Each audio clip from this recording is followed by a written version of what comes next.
Halo teman-teman, kabar baik semuanya. Sebelumnya, perkenalkan aku Desyafa, dan ada tim aku, ada Mas Filal, ada Mas Robi Agung, dan Mas Akbar Fajar.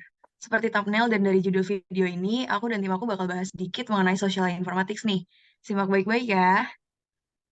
Next slide.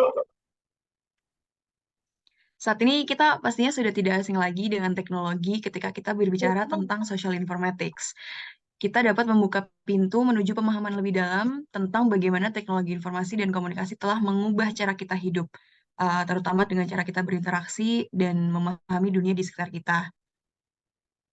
Kemudian ada juga penelitian, melalui penelitian, analisis data dan pengamatan terhadap tren digital, social informatics ini dapat memberikan kita wawasan tentang bagaimana perilaku manusia berubah dan dipengaruhi oleh teknologi digital.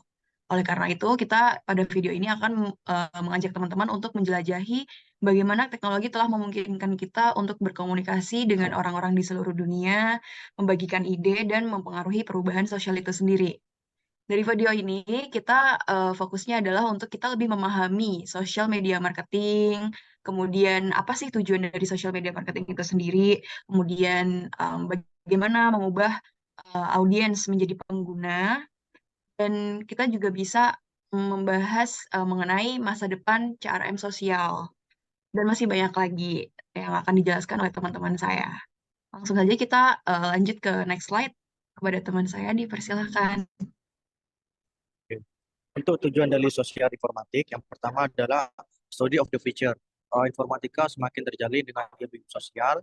Oleh karena itu, aspek sosial seperti jaringan sosial, privasi, organisasi, dan juga komunikasi virtual dari produk atau layanan informasi menjadi semakin penting. Lalu yang kedua, ada broad possibilities for further study and career.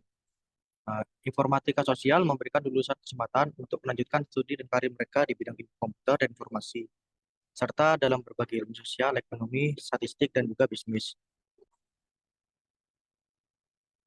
Lalu untuk pengenalan pemasaran media sosial, konsumen digital fokus pada tantangan dan juga peluang bagi pemasar untuk memastikan keterlibatan pelanggan dengan mengidentifikasi faktor itu keterlibatan pelanggan di media sosial dan dampak keterlibatan pelanggan pada loyalitas. Di sini fokus terhadap uh, keterlibatan pelanggan dalam media sosial. Oke, lanjut. Untuk slide berikut akan dijelaskan oleh teman saya. Silakan Mas Wilan. Kemudian untuk mengubah audiens menjadi pengguna, media sosial aktif untuk memasarkan brand, menjangkau audiens lebih luas, dan meningkatkan penjualan. Namun jumlah pengikut saja tidak cukup. Pentingnya interaksi atau engagement untuk mengubah pengikut menjadi pembeli. Next.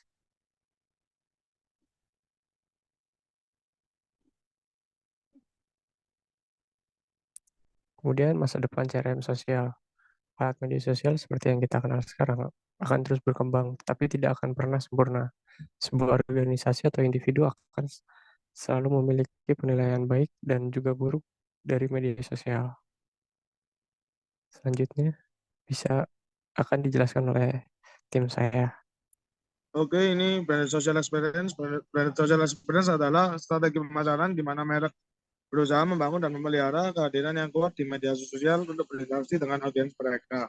Yang pertama ada pengalaman sensorik, berkaitan dengan memberikan pengalaman yang melibatkan indera pengguna seperti penglihatan, pendengaran, penciuman, perasaan, dan pengecapan terkait dengan produk.